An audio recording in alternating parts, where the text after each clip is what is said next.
Yo, what's up mga kabosing? Magandang tanghali po sa inyong lahat. Depende po yun sa time zone nyo kung nasaan bansa po kayo. Magandang buhay po sa inyong lahat. Well, this is me again, ang nag-iisang kabosing sa larangan ng YouTube.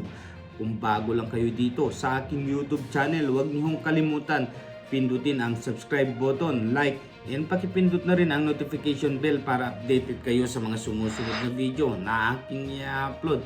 And shoutout po sa lahat ng sumusuporta sa aking YouTube channel.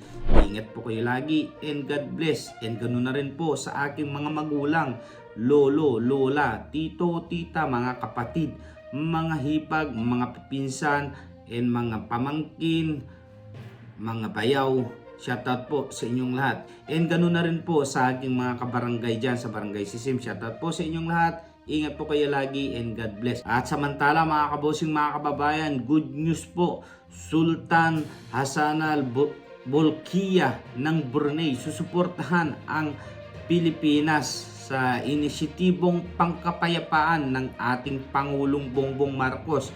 At ito pa nga ang kanyang sinabi mga kabosing, mga kababayan.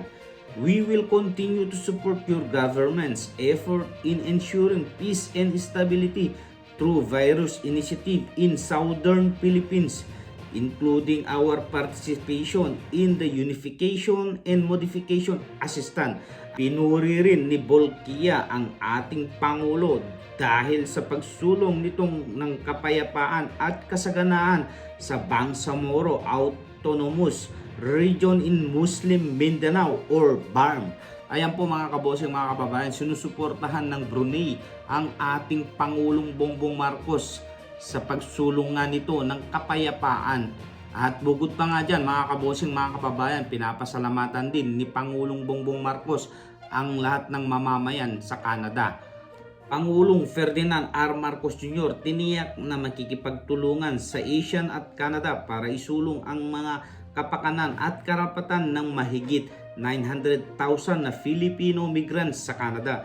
At pinasalamatan din ng Pangulo ang mamamayan ng Canada dahil sa kabutihan nila. Canada is considered home by over 900,000 Filipino, and may I say that I have experience of these stories that these people tell me. It is that they have been assimilated into society and into workforce so smoothly. At alam naman natin mga kabosing, mga kababayan, ang bansang Canada ay talagang napakaganda. So I wish na makakapunta dun. And anyway, forward po tayo mga kabosing, mga kababayan. Pinklawan, may sinabi na naman sa pagbisita ni Pangulong Bongbong Marcos sa Cambodia. At ang sinabi nga nito ni Genon Alfredo, mga kabosing, mga kababayan, ito ay isang supporter ng Pinklawan at para bang hindi makarecover or makamove on. Kasi ang sinabi niya po mga kabosing, mga kababayan is food trip lang ang inaatupag daw ng ating Pangulong Bongbong Marcos sa Cambodia. Tingnan nyo ang pag-iisip ng tao na to. Yan ang mga pag-iisip ng mga Pinklawan para silang frustrated na. Kasi nga yung kanilang iniidolo ay hindi nakaupo. At mayroon po akong ipapakita sa inyo mga kabosing, mga kababayan, at para bang nakakaawang tignan. No? Ayan ang picture niya, di ba? Nakakaawa naman tignan. At parang dumidistansya yung tao sa kanya. At alam ko, yung magpapapicture lang sa kanya yan, yung mga supporter niya na na-brainwash niya.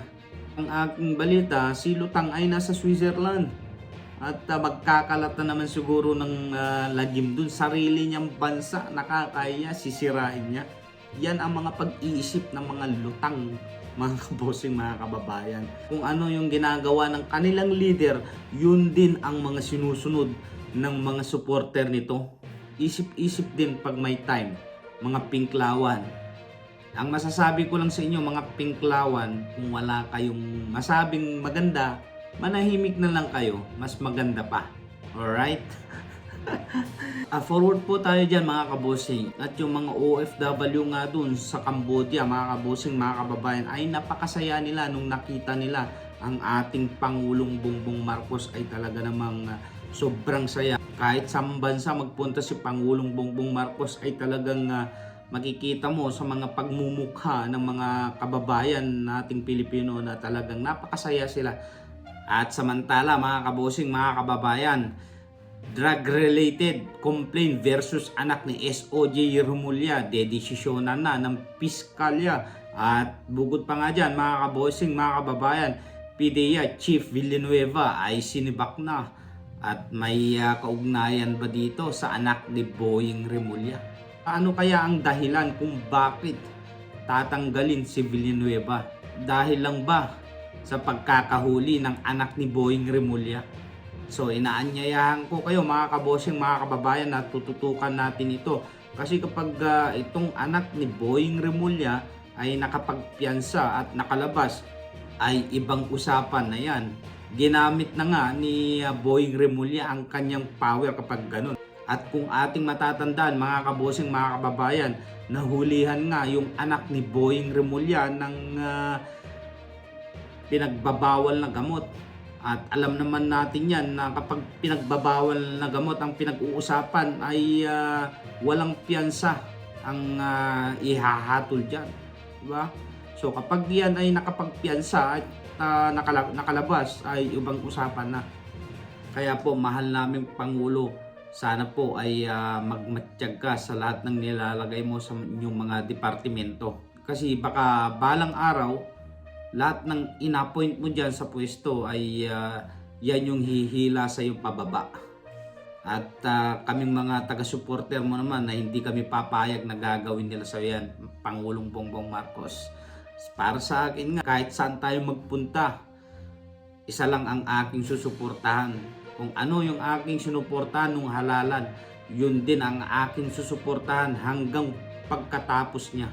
Ito si Boying Remulla, parang ibang-iba. Pero yun niya, may ebidensya si suspended Bucor Chief General Bantag sa chat. Hindi man lang nagre-reply. Yan ang uri ng DOJ. Sobrang bias. Boying Remulla, bumaba ka na sa pwesto. Yan ang hamon ni General Bantag sa'yo. Kasi nga, wala ka na daw kredibilidad. Bro mo, Department of Justice ka, anak mo mismo nahulihan ng pinagbabawal na gamot. Oh my God, I hate drugs. Alright. At samantala mga kabosing, mga kababayan, ito na nga, panoorin po natin kung ano nga yung mga pinagmimitingan nila Pangulong Bongbong Marcos at ibang mga leader sa Cambodia. First to greet, pinuyat ko lahat ng ating mga kasama sa gobyerno. Andito si Vice President Inday Sara Duterte. I am pleased to report that my visit to Cambodia for the 40th and 41st ASEAN Summit was successful. Just tonight, before we left Phnom Penh, we met with the members of the Filipino community in Cambodia as the last event of the visit there. I was honored to meet them, and I thank them for their efforts and contribution to our nation's progress and development, as well as that of Cambodia's, because they have been lauded by even the Prime Minister Hun Sen as part of the reconstruction of Cambodia. The Filipinos played a very large part. Of course, I updated them on what is happening in the country right now, the programs, the policies of our administration. And before that, I participated in the 40th and 41st ASEAN Summits and the related summits. For me, it was a very interesting experience because it's the first one that I've been to. I've been to ASEAN Summits before, but certainly not as president. And it was, I can see the value of having these summits because although there isn't a chance to sort of exchange views like possibly like we do. There is a very, very clear way of putting that it is an opportunity for all the member states and our dialogue partners. Meron tayong mga sa ASEAN, may kinukuhang iba na kausap din na ibang bansa kahit nasa labas ng Asia. At lahat yan, and they to give their positions, which gives you a very good idea of where things stand, what are the concerns, what is the situation in other places, and all that. And tayo, sa Pilipinas, we also got the opportunity to put forward our position, our plans, and to find ways where we can help each other, where we can coordinate, and all that. I think it was quite gratifying to see that there was a very large area of consensus amongst the ASEAN member states. Ganun pare-pareho kasi sa atin yung food supply, presyo ng fertilizer, presyo ng langis. Yun ang inaalala, supply side problems. Parehong-pareho sa atin. Kaya at saka bukod pa doon ay merong nagkakaunawaan lahat ng member states na hindi kaya ng mag-isa. Kailangan magsama-sama, magtulungan. And so that is I think the most important takeaway from this trip for the ASEAN Summit. And then there were related summits where I met not only with my fellow ASEAN leaders, we discussed ASEAN community building efforts, pressing regional concerns and issues. This included the situation in Myanmar, the developments in the South China Sea, the fighting in Ukraine, the application of Timor-Leste for ASEAN membership, amongst others. We also had summits with some of ASEAN's dialogue partners. The dialogue partners are ASEAN's partners who do not necessarily belong to Southeast Asia or even Asia, but we consult with them, like the United States, like Australia, like New Zealand, Canada even. So these are who the dialogue partners are. And we had special sessions just for them. And we reviewed the progress of our relations so far and the initiatives and projects under ASEAN-led mechanisms. There was an exploration of possible new areas of cooperation. With our dialogue partners, we exchanged views, regional and international issues. We participated in a global dialogue, which happened this morning, with regional international organizations and discussed collaborative efforts on a comprehensive post-COVID-19 economic recovery. Andun yung IMF, Klaus Schwab was there, the Chinese professor who gave us a briefing on food supply. So it was really very, very instructive.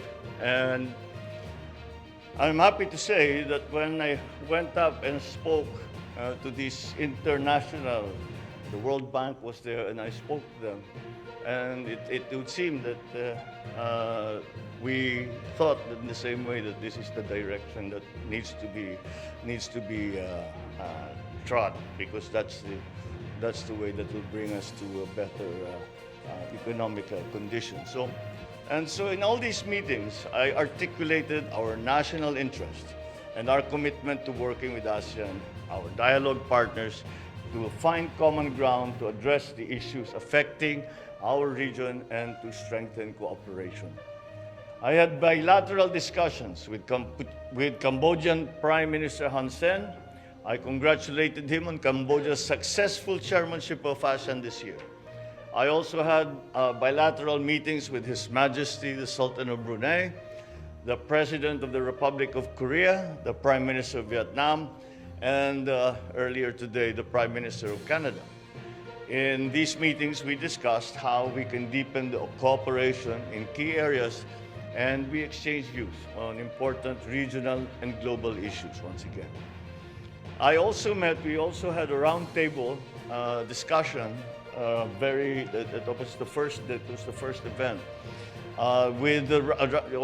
organized by the Department of Trade and Industry, and we are nurturing relationships. We talked about all kinds of subjects with these business leaders. They can open doors for our SMEs so that they can participate. Even SMEs can participate in the foreign market. I invited the business leaders to visit and have a look at what the opportunities that they might find in the Philippines arising from the process of transforming the economy, given that it seems our direction for post-pandemic recovery is bearing fruit. Now I've jinxed it, haven't I? Our discussions touched on collaborations on specific sectors such as food processing, energy, housing, medical care, the manufacture of garments, bags, education, training.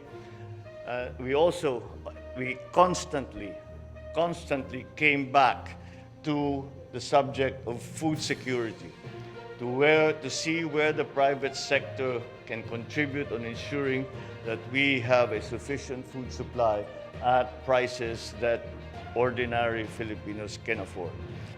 Napakaganda pala ang pinag-usapan nila Pangulong Bongbong Marcos at iba pang mga leader sa Cambodia, mga kabosing, mga kababayan.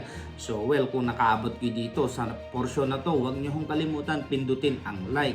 So hanggang dito na lang sa Mansulok ng Mundo. Ingat po kayo lagi and God bless. And wag po natin kalimutan mag-pray araw-araw and magpasalamat sa amang may kapal, kasi sa hanggang ngayon ay humihinga pa tayo, and hingiin na rin natin sa amang may kapal ang ating kaligtasan araw-araw.